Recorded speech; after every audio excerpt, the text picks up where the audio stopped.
and welcome to Day 2 of the Pacific Islander Violence Prevention Conference. You are in session number 3A for the panel Beyond Gender, Indigenous Perspectives. Jakey Siolo. Jakey Siolo, here they. Jakey is a queer Pacifica man currently living in Liberty Well, Salt Lake City. Jakey is currently the Case Management Coordinator for Pacific Island Knowledge to Action Resources. He is also a part-time community healthcare worker at the Utah Pride Center. Most recently, Jakey has taken on the director role of Nu'anua Collective. Jakey's passions are community empowerment and social justice. His activism started with immigration reform, and since then has been involved with issues across the board.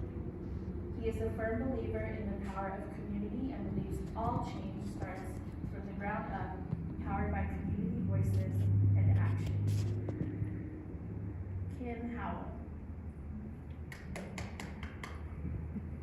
Howell is Mahu, trans, mask, and non-binary.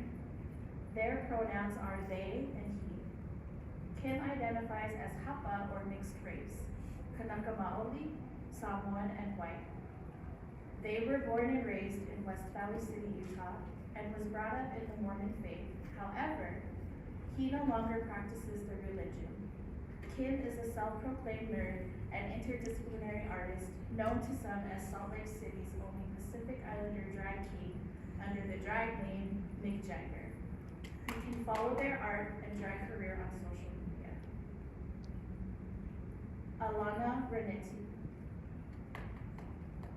Alannah Reneti is a genderqueer Takatapui Maori, born in Auckland, Aotearoa, part of the Ngāpuhi and Ngāti Kahunguru Iwi. Alannah moved to the U.S. in 2001 and was raised in California. Alannah uses they, them pronouns. They are currently pursuing a NASM certification in personal training and plan to help other transgender people overcome their mind and body dysphoria. They are very much a gym rat. As an active participant in QI-POC communities in Salt Lake City, such as the Nu'anua Collective and Burning Sissy Valley, they see the need for more accurate representation of minority peoples. They believe that queer, Indigenous spaces are necessary to the healing of Indigenous people as a whole. The most important tool of connection is vulnerability, something they strive to manifest within the communities they serve. Kenneth Averett-Ma'ilo is originally from Hawaii, but has been residing in Salt Lake City for over a decade. He is a queer Asian Pacific Islander artist who works with digital art and has a background in graphic design. Kenneth tries to actively focus and learn how to be a better advocate surrounding social, cultural issues within the AAPI community. Anita is a Title I paraprofessional educator in Mana Academy, an accredited nonprofit public charter school in West Valley City, Utah, rooted in Pacific Island culture and values. Anita is a member of the Nu'anua Collective. Ma'afu Tuitonga Suliafu was born in Salt Lake City, Utah, but considers Hawaii home. He uses any and all pronouns. He is an advocate of Pacific Island Knowledge to Action Resources, Pacifica Enriching Arts of Utah, and is co-founder of the Nu'anua Collective. He hopes to build a better Oceania and Pacifica-friendly Salt Lake City. He is the head coach for the Hunter High School girls volleyball team. He's working on getting back to creating art and spaces, always making sure to keep our Pacifica community at the forefront. How about a big welcome for our panelists?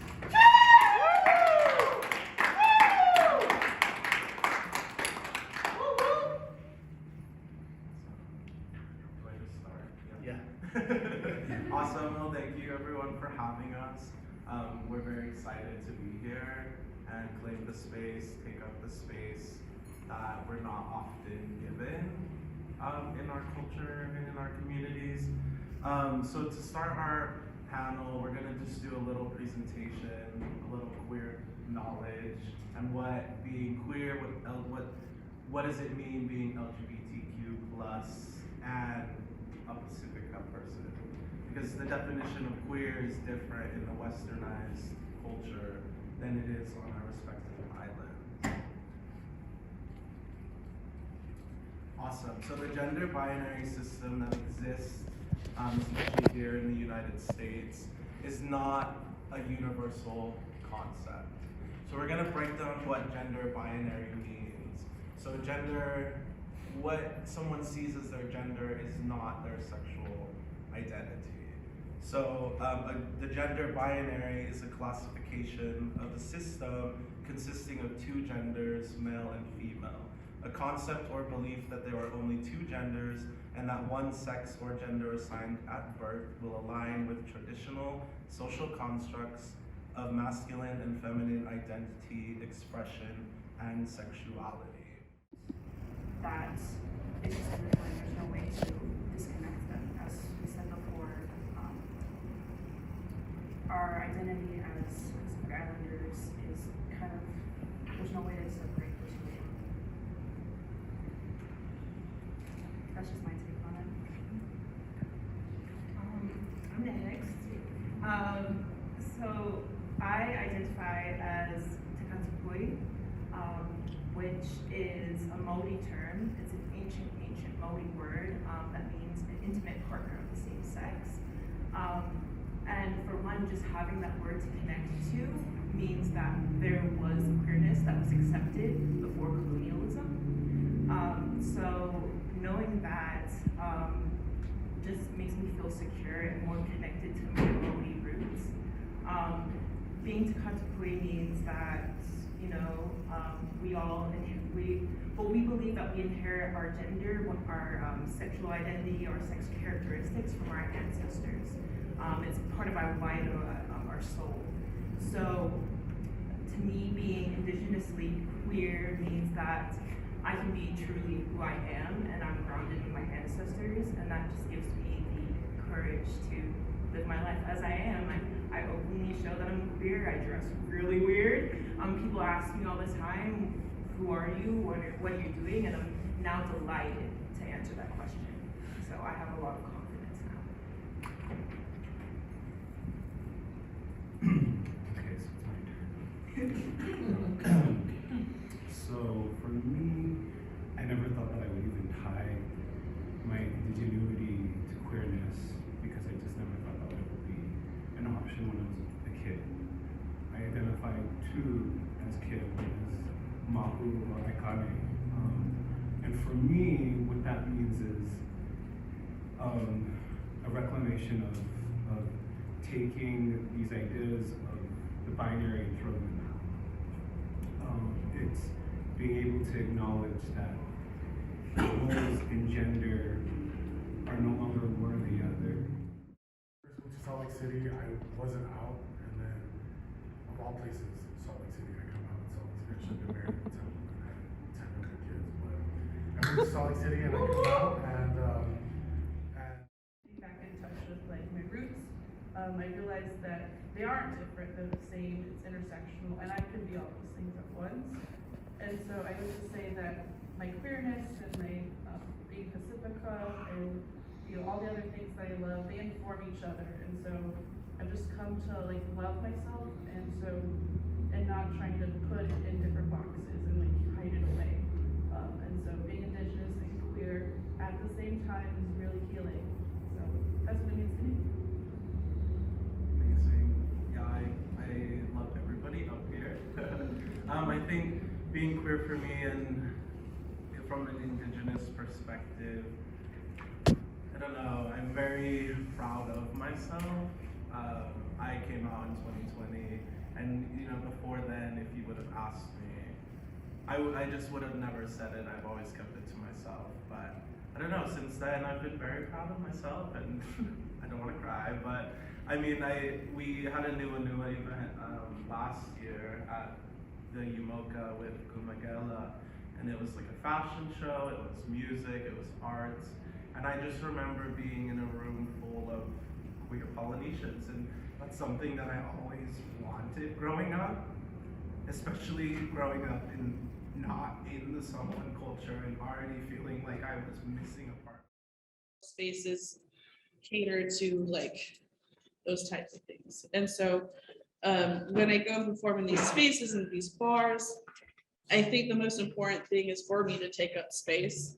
And like, I'm thick, so I do take up space, you know, so, you know, and just like normalizing it to these people who don't know who I am or don't know what I am. I'm assumed to be everything else but Polynesian. And I have to like speak it and use my words and just take up space and just be like, hey, this is who I am. This is what I'm about.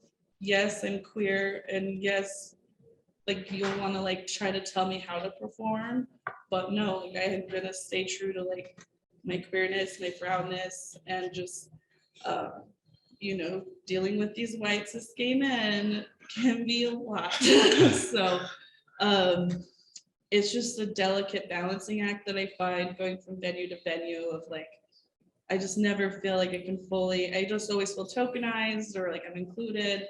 There's never like a whole brown performer show, and whether it's drag or burlesque or anything like that. Like it's just so hard to find those spaces. But it's getting better. Lately, there's been a lot more POC performers, and we definitely are starting to take up more space. And so I feel more safe at these places instead of it being fully white and like cis and gay. I feel more safe as a queer BIPOC person.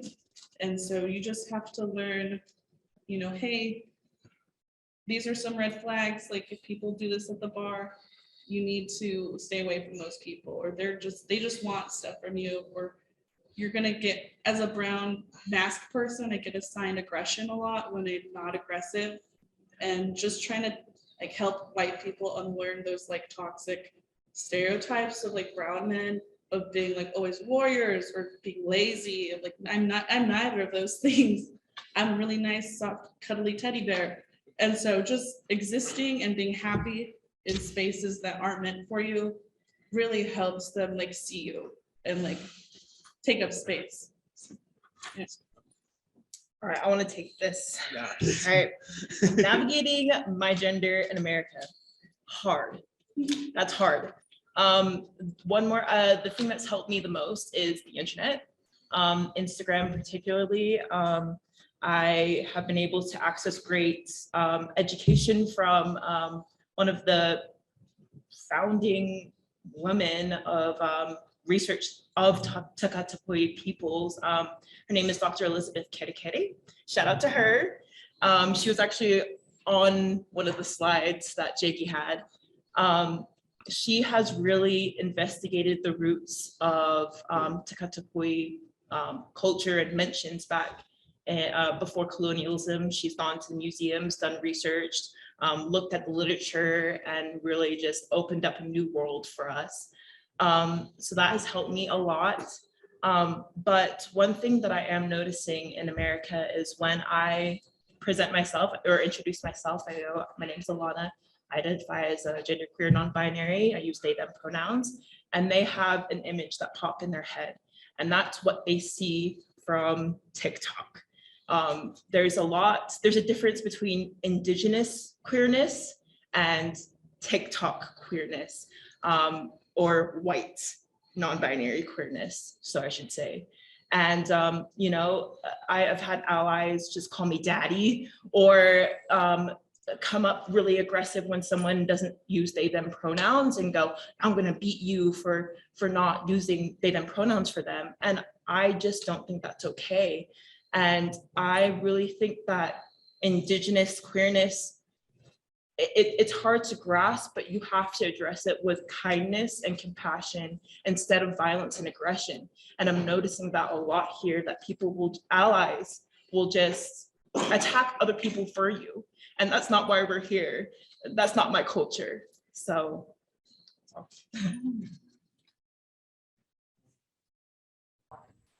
Jakey, we had a question in the chat. I mean, I can add to that, I guess. Nightlife.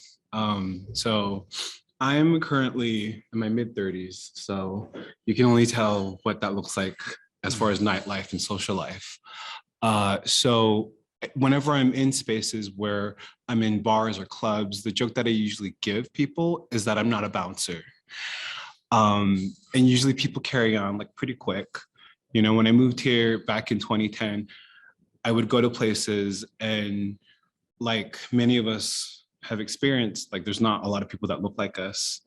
We are just like many other minorities that are marginalized in the sort of bracket of being ethnically ambiguous. So people have these weird notions of who we are, what they think we are, but then to add that our queerness is also being, you know, policed in some weird, odd way.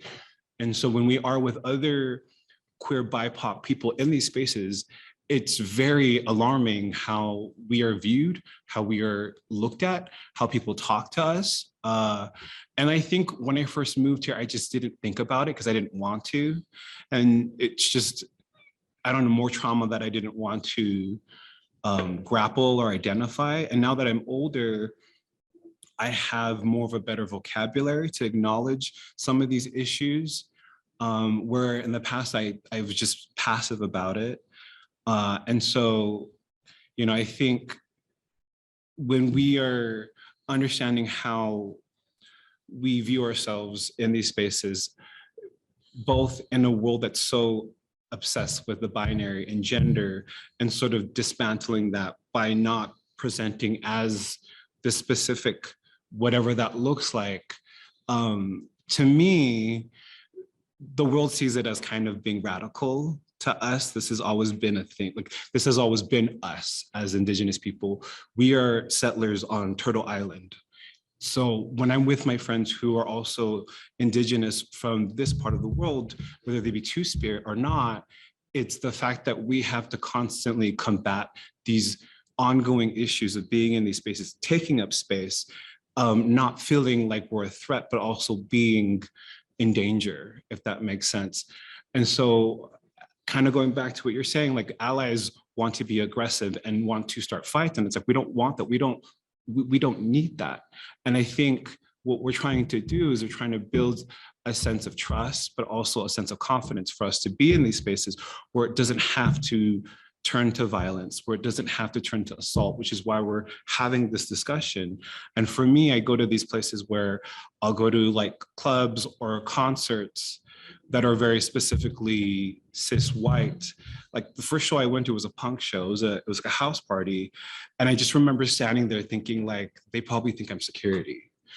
But no, it was just a college student that was invited. And it was just weird because people were probably thinking, why was I there? And I'm thinking like, oh, I may not look the part, but I've never looked the part in any spectrum of my culture. So here I am acknowledging that there's still a lot of room for us to grow and to show up and not just see people how they see us, which in some way is this sort of like aggressive type, you know, Polynesians. And when I see like there's fights like that will break through and I realize that it is people within our community, I don't turn my cheek and be like, oh, well, I'm not that type of Polynesian. I acknowledge that these things are issues that our people are experiencing, and then, you know, try to figure out ways to better, I guess, handle these types of situations where we are being violated, where we are dealing with sexual assault, even when it's physical and it's just by the police. And I'm not going to hold back on that either. So that is my take on my personal experience with being BIPOC queer Pacifica in the nightlife here in Utah. Not a lot of experience, but that's what I've experienced. Yeah, touching on, you know, sexual assault and violence within the LGBTQI community, but also just in our Pacific Islander communities. I do case management with PICTAR, and it is happening every day in our backyards. And it's just continually getting kicked under the rug. You know, a lot of my clients haven't even told their best friends or their family because their family will tell them to stay in it for the family name, or so many reasons that this subject is taboo. But there's always a question that is posed to queer people when it comes to violence. And that is, are you gay because you were a victim? And I don't know if anyone wants to touch on that or has a comment on that or anything. Open it up. What's the question again? The question is, or how do you feel about the question asked of us? Are you gay because you were a victim? It's an asinine question, in my opinion. Yep. Second, if it was that easy, I could just tell everybody I'm gay because of that. And it's not. It's this whole idea of like, oh, well, you were a victim, therefore XYZ equals you're gay. And if we were all somehow a victim because of this type of violence, again, we could tie that and be like, oh, I'm gay because of this. And that's not what it is. And I think this is sort of like what is it? Like just, it's a way of deflecting our experiences as gay people. And it's like, oh, you are gay because you experienced something traumatic. And it's like, no, I'm gay because I'm gay because I'm gay. I was born gay and I exist as gay. I am gay because I love being gay. And if I was gay, I'd be gayer. And if that's a thing, it's just like wearing black. I wish there was something darker. Yeah. So for me, when people say that, it's like, this is them scapegoating this idea that our experience is based on just trauma and violence. And it's like, yeah, maybe that is the truth, because I grew up in violence and all of that, whether it be cultural. But I think it's sad that people who don't understand, and I know they think they're asking this innocently or just out of curiosity, like, oh, you know, this happened to you, therefore that could be because that's why you ended up being gay. Well, I would just say, like, they don't ask people who are straight. Right, exactly. So it's like, why are you asking me? Like, when did you know you were straight? Like, it's a mute, like, what kind of question is that? Like, it just, when you flip it and reverse it on the other side, it doesn't make sense. So it's a nonsensical question. Don't ask me that. It's not even a thing, you know? So that's all I got to say on that. I think people just ask questions because they want to figure out why you're not normal. Yep. Yeah. Like why you're different. Because like I grew up with all my cousins, my first cousins, my brothers were all, there's a whole bunch of boys, and of all the boys, I'm the only one that, I don't even think I was like even like different, but everyone thought I was different. And I am a victim of sexual violence. I was raped and molested when I was a child, and but nobody knew, and I never told anyone. But everyone would always ask, like, how come you don't? How come you're not like that? Did something happen to you? And it was always something like that. Did something happen to you? And of course, I didn't want to say anything. Like, why are you different? Like, you don't have any other girl cousins that are older. Like, why are you? So there's always something about, like, you know, traumatizing or maybe influence. And so, but as a victim, I never ever wanted to tell anybody that I was a victim of sexual violence. I never wanted to say that I was, because as a young child, I was trying to look for anyone else that had been affected by it. Like, I would ask questions in my community. And as I got older, a lot of the people that I asked when I was a little kid actually were victims. And, you know, we all kind of bonded over that. But the other thing too was, when I got older, I didn't want to ever tell anybody that I was a victim of sexual violence, not only because I was going to out myself as gay, because people already attached that.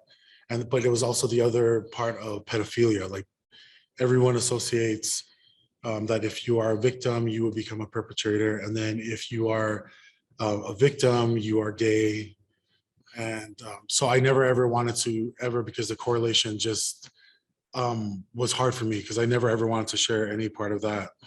And so, I mean, yeah, the question is asinine, but it's at the same time, people are going to keep asking, because you are who you are because something happened, or you are who you are because you came from something, or you are who you are because you chose to be that way. And so they're going to keep asking questions. And I think the conversation is, I am a survivor, but I'm not I'm not gay because I'm a survivor or I went through that. Like, I mean, you just have to have those kind of questions and not, I mean, those kind of answers and not deflect them back like how people are doing that to us. And so, I mean, as a victim, it's been easier to talk about it now because now I can separate my identity as one, as who I am, and then also as a queer, and then that I'm a survivor. So I can separate all of them without having to feel how I did when I was younger. So What you said is very important, just like asking the questions and having the conversation, like an honest conversation about it with your family or with your friends, and just asking them questions, or like, oh, well, you know, if you're asking me this question, can I ask you a question in return? And just like opening up that dialogue of like healing, and like you said, you built a community around other survivors. I think that's beautiful. So yeah, just making those conversations normal and not to shy away from them, and just, you know, acknowledge it and like try to move on and heal. But like, yeah, just live your life, and still you can find joy even after something so tragic and horrible. Yeah. And we have like 12 minutes left. So I think we'll just kind of do just some closeouts, and everyone just leave what you want to leave in the space, say what you want to say, and then we'll close out. Do you want to answer that last question? Oh, yes. So what type of events or programs does Nua have coming up? So we are now meeting the first Sunday of every month at the Pictar office, and that we usually just have like food, and we like to, I can't say that word. We like to just, you know, talk and plan events. It's a great time, just come over. And then the third week of every month, we'll be doing an activity. So the third week of this month on that Saturday, we're just gonna do like volleyball, barbecue, and we're gonna invite a few other BIPOC queer groups, and just like stack resources and build community with other Indigenous queer folk, because we kind of, I want to understand a Latinx queer person's background. What does being queer look like in Mexico or in South America? Because all of these stories are continually left out. You know, the only history that will be taught in America is about white gays, and that's just the tea about it.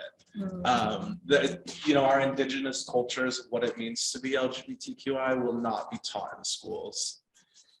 I think queer history at all will be taught in schools. It's probably going to take a few more years, but even once it's allowed, our stories will still be left out. But yeah, so follow us on Instagram. Yes. But do you want to start down here, Anita? Just close this out. See, because I know another thing we've discussed before is what potential role do we have as, you know, an older generation in mentoring some of our younger youth. And I have to say, like, it doesn't have to be a full formal thing. I don't think formality is really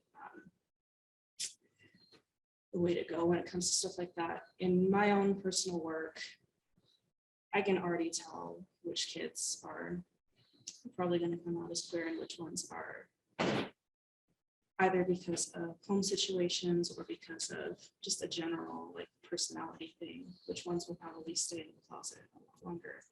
And so for me personally, it's just showing support outside of like acknowledging their identity. Because the more you connect with people in general, the more likely they are to come to you when they need support in stuff that's really heavy for them. To close out, I wanted to mention the same thing that they did. The youth are our future. I still consider myself a youth. I'm 26, so I'm still young, guys.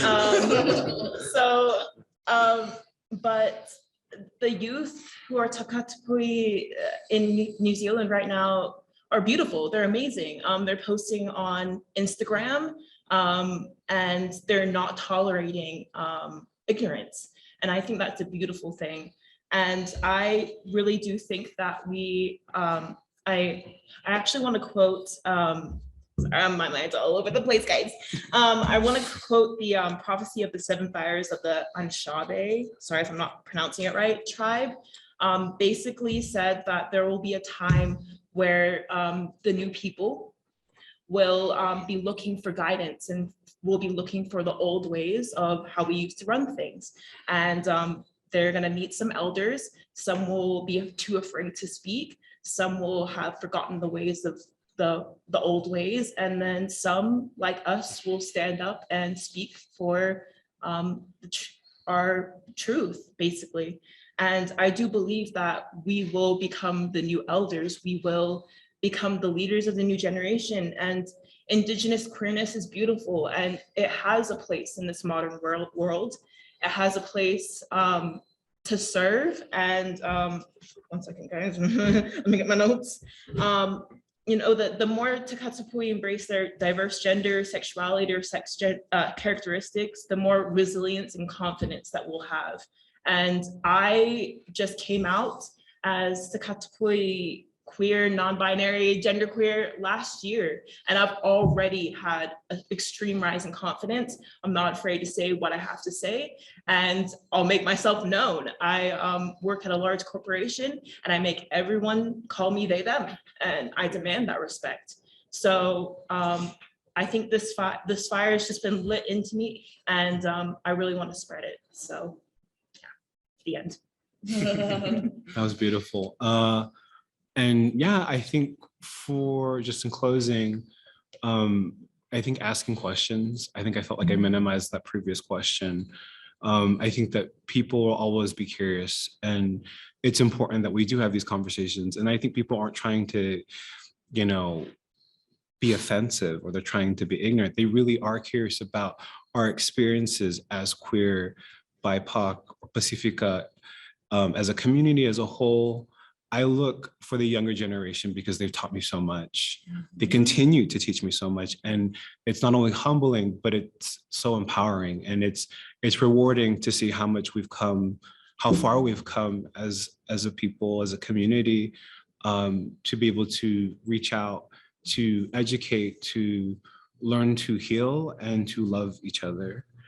Because I think a lot of times, we've been so mean and hard on ourselves that now we're learning to move past that as we learn to embrace and reflect on the things that our ancestors wanted for us. And I know they're looking at us and they're smiling because they see how strong and how much mana we possess, especially in this room right now.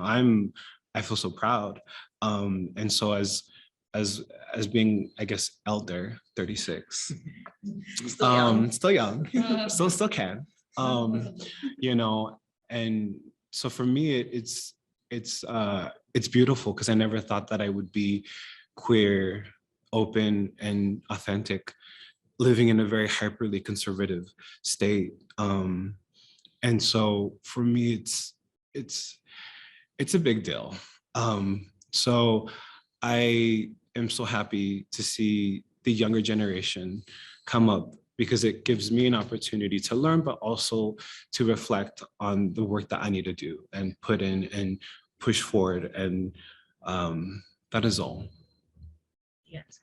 Yeah.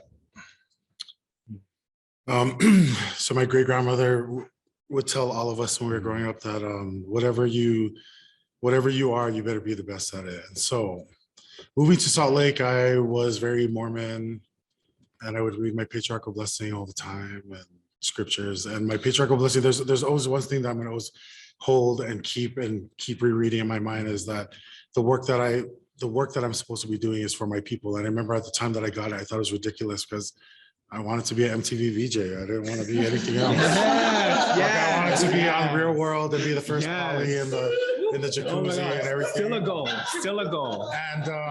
And then I keep reading it. So now, as I'm sitting here with everyone here, that I know the work that I'm supposed to be doing is for my people, but it's not just my people, it's for my people. And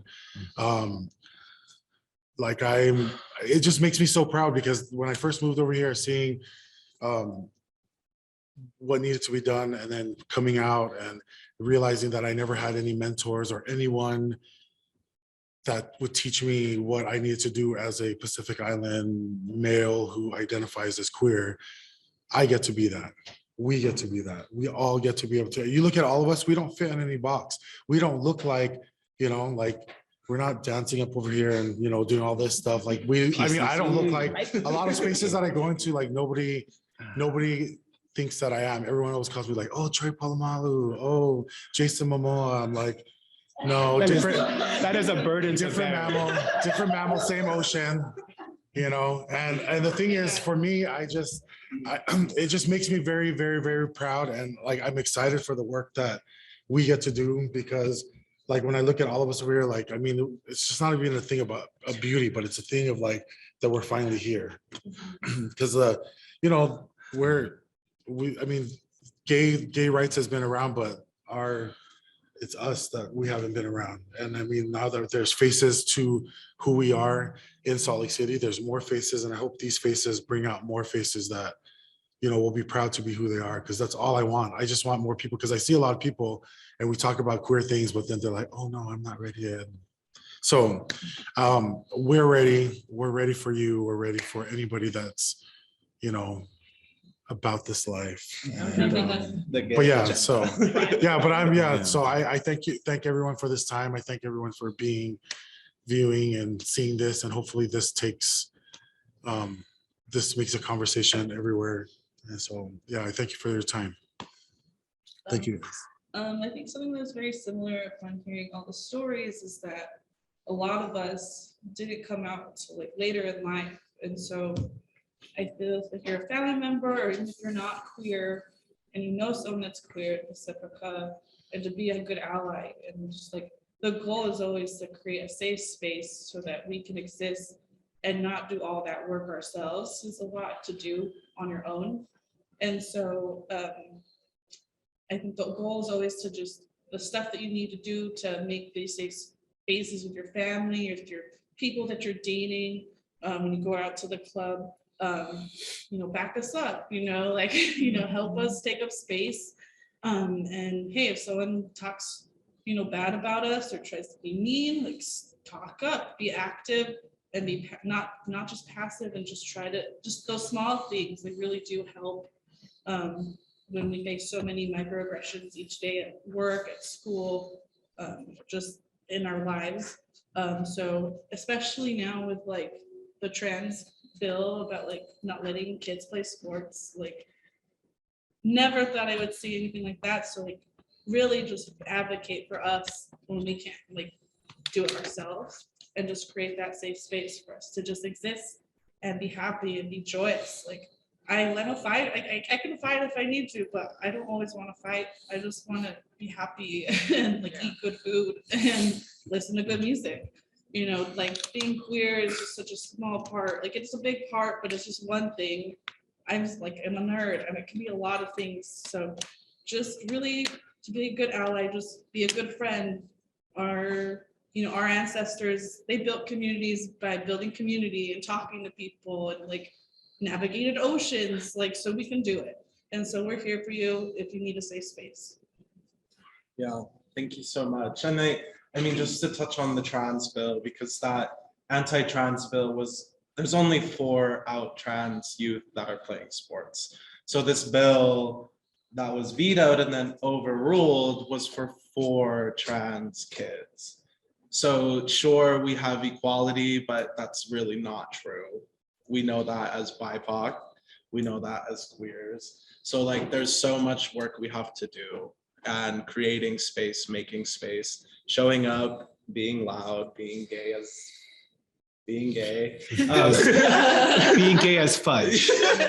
Fudge brownies. But yeah, we're thankful for the conference. Thank you for letting us speak on this topic and creating that space for us. I think there's so much power and beauty on this panel up here, because I think we all have that shared struggle of, we were all fighting those like demons in our heads of not wanting to accept ourselves or like advocate for ourselves.